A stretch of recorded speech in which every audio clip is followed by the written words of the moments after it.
જય વિજ્ઞાન પટેલ ચંદનબેન જિલ્લા લોક વિજ્ઞાન કેન્દ્ર ડાયરેક્ટર।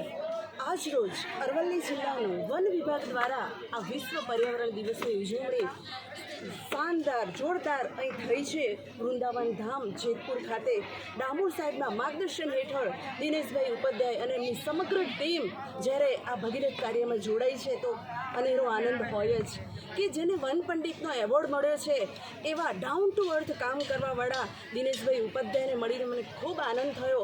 અને ડામોર સાહેબના માર્ગદર્શન હેઠળ મને એવું લાગે છે કે 5 વર્ષ પછી સાહેબ આપ નિવૃત્તિ પછી પણ અરવલ્લી જિલ્લાની આ વન વિભાગની કામગીરીમાંથી આપ નિવૃત્ત થાવ તો સેવાકીય પ્રવૃત્તિમાં અરવલ્લી જિલ્લાને સ્વર્ગમય બનાવવા માટે આ વનસ્પતિમય બનાવવા માટે આપનું યોગદાન સતત મળી રહે અને માર્ગદર્શન મળી રહે એવી અમે સૌ અરવલ્લી જિલ્લાના લોકો એવી અપેક્ષા રાખીએ છીએ।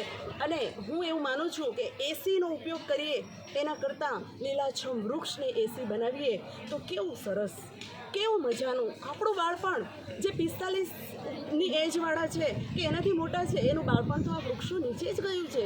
કયું એસી કઈ વાત કયું કુલર કંઈ હતો જ નહીં, આ વૃક્ષો જ કુલર હતા, વૃક્ષો જ એસી હતા। તો એને રમણીય આનંદમય બનાવવું એ આપણા હાથમાં છે। આપણી આવનારી પેઢીને આપણે વૃક્ષરૂપી જતન આ પર્યાવરણનું જતન આપીને જઈએ એવી અપેક્ષા સૌ અરવલ્લીના લોકો પાસે હું રાખું છું। જય ધન્યવાદ।